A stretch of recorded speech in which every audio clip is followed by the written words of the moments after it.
दोघांनीही दूरवर नजर फिरवली, पण त्यांना जवळपास कोणतंच गॅरेज दिसलं नाही. एक बाईकवाला त्यांच्या उलट्या दिशेने येत होता. त्यांनी त्याला हात करून थांबवलं आणि विचारलं की जिथून तो आलाय तिथे एखादं गॅरेज आहे का. तो म्हणाला, हो, इथून जवळपास 1 किलोमीटर अंतरावर एक गॅरेज आहे. सहाय्यकाने त्या माणसाला मदत करण्यासाठी विचारलं, पण तो घाईत असल्यामुळे त्याने मदत करण्यासाठी नकार दिला. थोडा वेळ दोघेही कोणीतरी येते का म्हणून वाट पाहू लागली. तिन्ही सांज होऊन गेली होती, म्हणून कोणी पटकन भेटेल ह्याची शाश्वती कमी होती.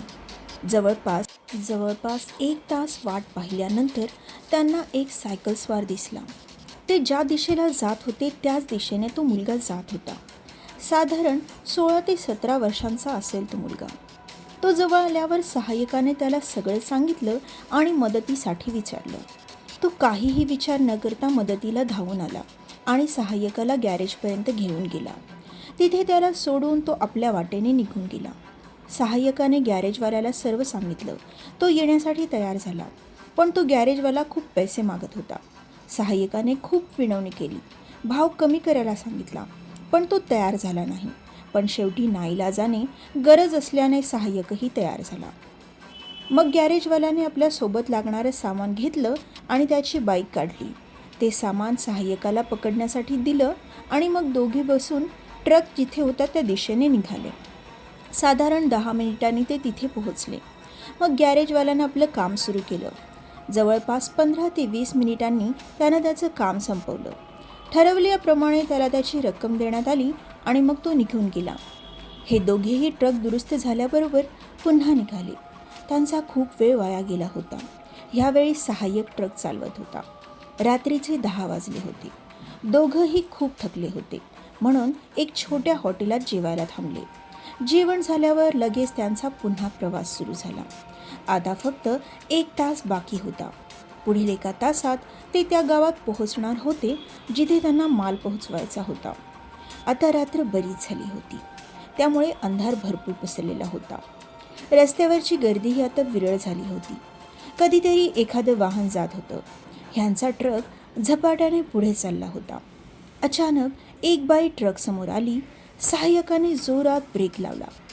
जोराचा ब्रेक लागल्याने ड्रायव्हर त्याला ओरडला. म्हणाला, कंट्रोल होत असेल एवढा स्पीड असायला हवा. आता जरा जपून चालव, पुन्हा असं करू नकोस. सहाय्यकाने होकारार्थी मान हलवली. आता ते पुढे पुढे जात होते. तेवढ्यात तीच बाई पुन्हा समोर आली.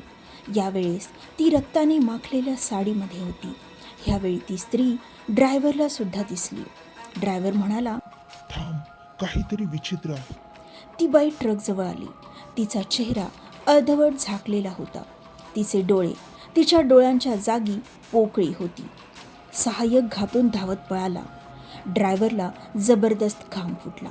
त्याची बोबडीच वळली. काही समजायच्या आतच तो शुद्ध हरपून पडला. दुसऱ्या दिवशी हॉस्पिटलमध्ये ड्रायव्हर शुद्धीवर आला. बाजूला सहाय्यक बसलेला होता. त्याने सर्व घडलेली गोष्ट सांगितली. सहाय्यक म्हणाला, मला माफ करा साहेब, मी तुम्हाला एकटं सोडून पळून गेलो. पण खरंच मी खूप घाबरलो होतो. त्यावेळी जे सुचलं ते मी केलं. पण मी ज्या दिशेला धावत सुटलो त्या दिशेने एक बैलगाडी येत होती. मला असं वेड्यासारखं धावताना पाहून त्या बैलगाडीवाल्यानं मला थांबवलं. मला थोडं पाणी दिलं आणि काय झालं म्हणून विचारलं. मग मी त्याला घडलेला प्रकार सांगितला. ते ऐकून तो रडू लागला आणि त्याने त्या स्त्रीचा किस्सा सांगायला सुरुवात केली.